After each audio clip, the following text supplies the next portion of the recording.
My name is Aakriti. I am in the 8th grade at Coppell Middle School North. My art teacher is Miss Weaver. This is my Layers of History art project. The photograph I worked on is a photograph of Claude Monet. The artist was a founder of the French Impressionist era of art. He was born in Paris in 1840 and died in Giverny in 1926 at the age of 86. Monet's career got its boost in 1866 when he painted the woman in the green dress, who was Camille, his future wife. Many of his earlier paintings were of her and just everyday life in general. Later, his paintings mainly consisted of his garden in Giverny.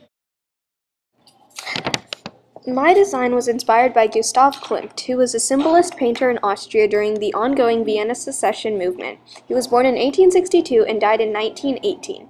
He transferred symbolism into a more disturbing form of art, with the female body as his main subject. He got much more recognized and successful during his golden phase, in which he painted prominently with the color gold. These two artists and their styles are drastically different. Though they did happen around the same time period, Impressionism and Symbolism are two very distinct forms of art. The Impressionists changed art. They were the first aberrations in art, and instead of copying the style that everyone had been doing for centuries, they created their own new style. In their style, they used short, little brushstrokes that were visible.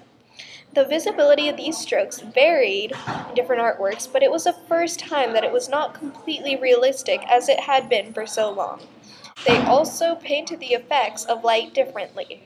Instead of only using light and darker shades, they used broken colors and avoided using blacks. Instead, they mixed complementary colors. Symbolism has a Gothic touch on romance. They incorporated a lot of mythology and personal imagery in their art pieces. Impressionism was more than a style of painting, while Symbolism was more of a classification or category of I used a monochromatic color scheme of blue, adding white and black to lighten and darken the blue. My favorite thing about this project was getting to learn about and using the techniques of contrastive artists and cultures, because I will now be able to use these two varying forms of art and artists as inspiration. If I could change anything about this artwork, it would be the style that I used in the background, because it was hard to make it the way I had seen in some of Klimt's work. And I also saw some more interesting designs which he used, and I would rather use those. After researching this artist and movement, I will use some of the patterns that Klimt used in his paintings and some of the ones that Monet used in his work and incorporate it into my future artwork.